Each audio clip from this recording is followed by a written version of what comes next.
attention, please. It is time for the 2024 Hall of Fame induction ceremony. This year we have chosen 4 people to go into the Hall of Fame, only fitting with the size of the Nationals being here in Quebec. I'd like to thank Eric Roussin for assisting in this process and actually fact-checking and digging into the history of all these individuals and making sure we were making good choices. So thank you, Eric, for that. The first inductee, and of course I'm going to read this, and I'm not going to say the name because I'm going to hand it off to Marc-Andre so he can do it en français. Today's first inductee started pulling way back in the beginning of the 20th century. Organized arm wrestling was in the very early stages of development at the time.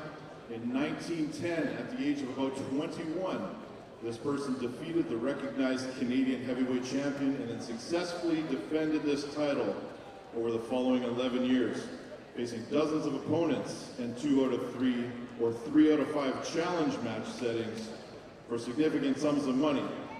No other puller of the era enjoyed similar length of dominance. I guess you could call him the godfather of supermatch arm wrestling as well. Donc la première personne intronisée aujourd'hui a commencé à tirer au début du 20e siècle. Je vous dirais qu'il est né en 1886. À l'époque, le bras de fer organisé n'en était qu'à ses premières compétitions, mais il n'y avait pas de compétition. En 1910, à l'âge d'environ 21 ans, cette personne a battu le champion canadien reconnu des poids lourds, puis a défendu ce titre avec succès pendant 11 années suivantes, affrontant des dizaines d'adversaires les plus redoutables les uns que les autres, dans le cadre des matchs en défi 2 de 3 ou 3 de 5, pour des sommes d'argent considérables pour l'époque. On parle de presque 500 $, dans ce temps-là, de piastres par match. Donc, c'était très considérable. Aucun autre tireur de l'époque n'a connu une telle période de domination. En tant que premier véritable star de ce sport, il est tout à fait approprié que Théophile Massé soit intronisé à titre posthume au temple de la renommée du bras de fer canadien.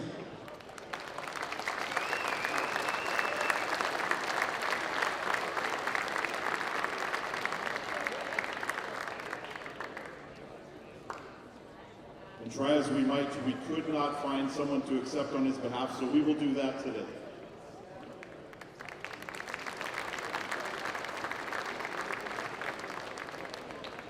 Our next inductee competed predominantly in the 200-pound class between the late 1970s and late 1980s and was one of Quebec's most traveled and successful competitors of the period.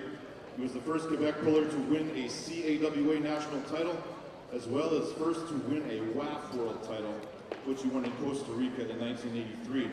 He finished in the top 3 at the North American Championships in Amos, Quebec 7 years in a row between 1979 and 1985. He also finished near the top of standings at various other national and world championships, such as the IWC Worlds and the WPAA National Championships. Donc, notre prochain intronisé a compétitionné principalement dans les classes des 200 livres entre la fin des années 70 et des années 80.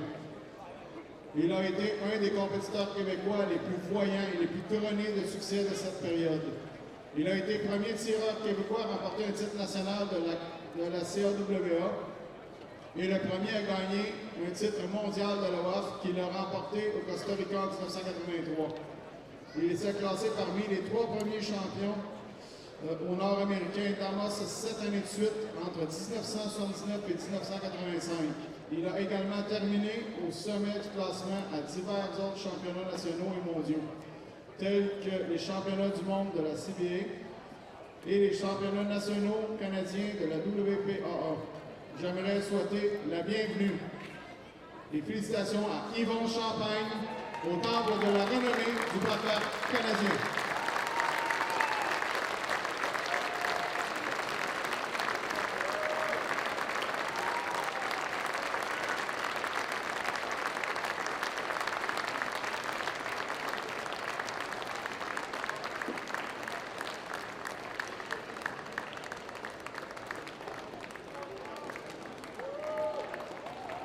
Il a affronté John Brezink a lot of times, so he competed against John Brezink a lot of times.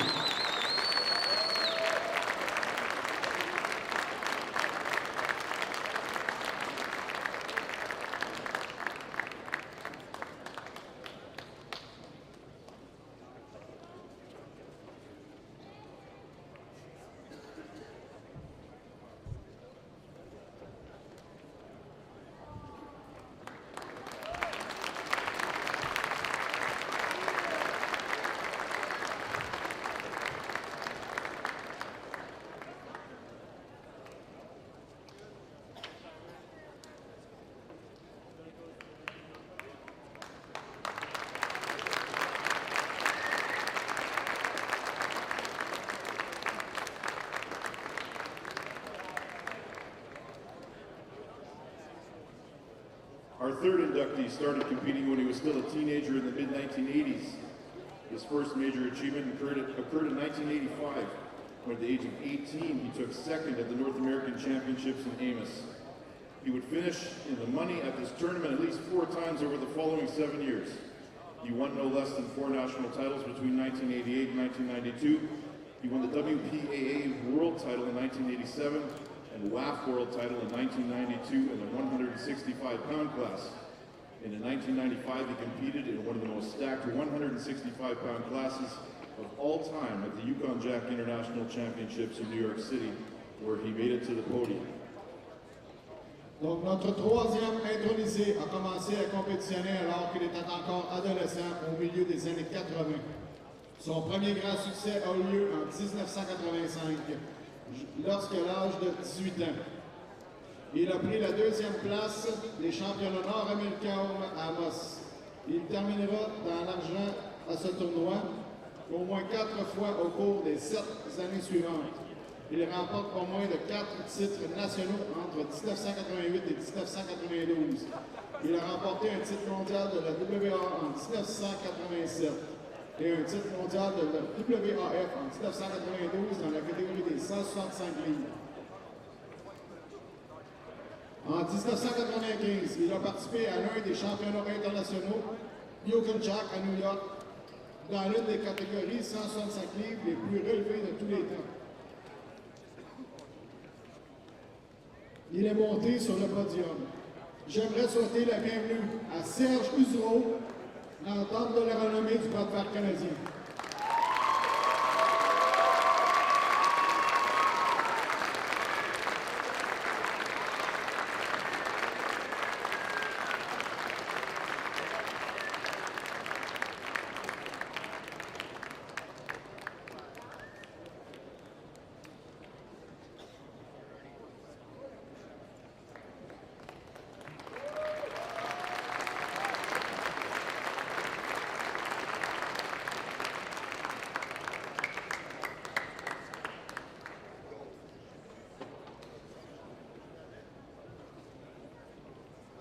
Our final inductee is a puller from this area who got a start in the sport in the late 1980s. Very strong from the start with both arms due to several years of weight training, it took no time for him to start winning major titles.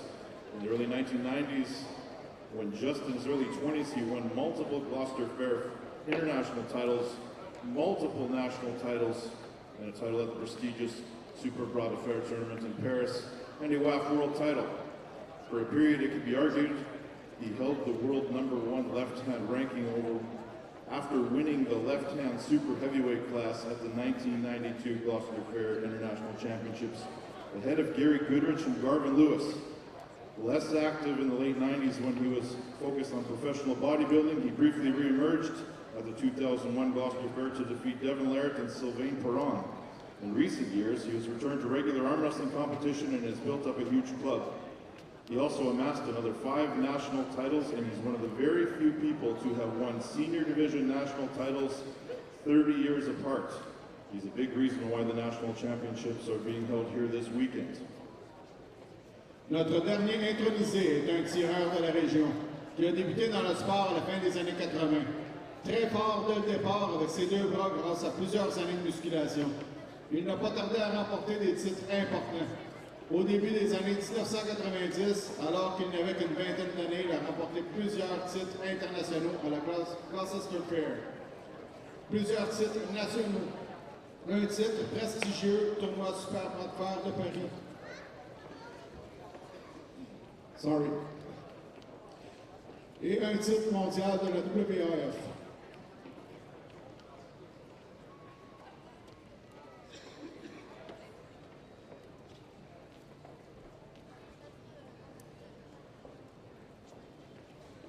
I need more wording. So, pendant une période, on peut dire qu'il a été le numéro 1 mondial des gauchers après avoir remporté le titre des gauchers des super lourds aux championnats internationaux Gloucester Fair en 92 devant Gary Goodridge et Garvin Lewis. Moins actif à la fin des années 90, lorsqu'il s'est concentré sur le bodybuilding professionnel,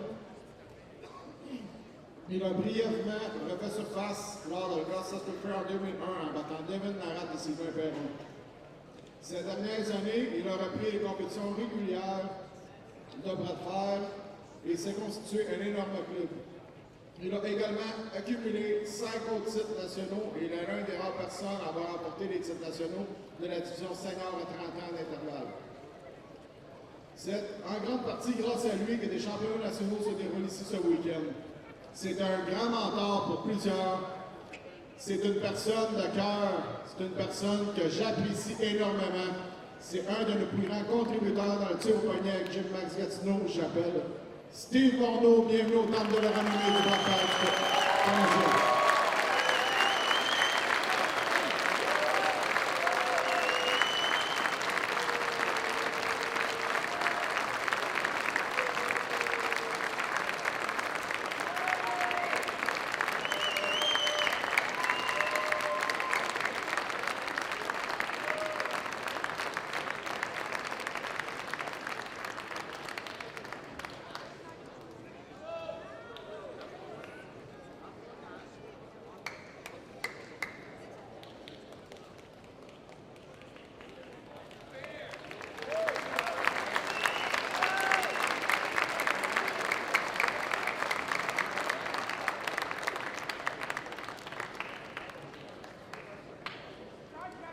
We have one final award to give out. Well, not on the whole day, but part of my job. One final award. And it's a very important award. It's for somebody that has shown exceptional dedication to the sport of arm wrestling over the past, well, over a lifetime. We choose one person every 12 months that gets this award. It was selected by the Executive Committee of the Canadian Arm Wrestling Federation unanimously. And it's someone who is done a lot in the sport, but done a lot as far as organization and teaching in other areas of the sport. And I don't want to bury my lead here a little bit, so I'll just say it. Our referee-in-chief, Dave Knox, congratulations. Please come up here and accept the John Miazdzyk Award.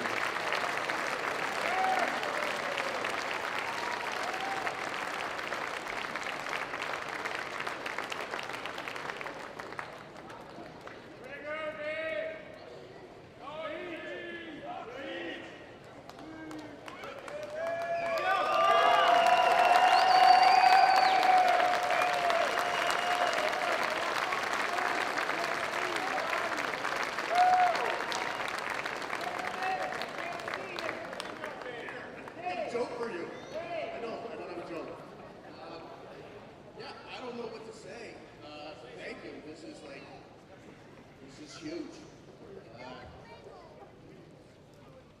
All I can say is thank you all very much. I love the sport. I'm glad everybody's here, and I'm glad even more that I got this at the biggest nationals we're ever going to have, at least for now. So thank you all very much. This is fantastic. I love it. Thank you.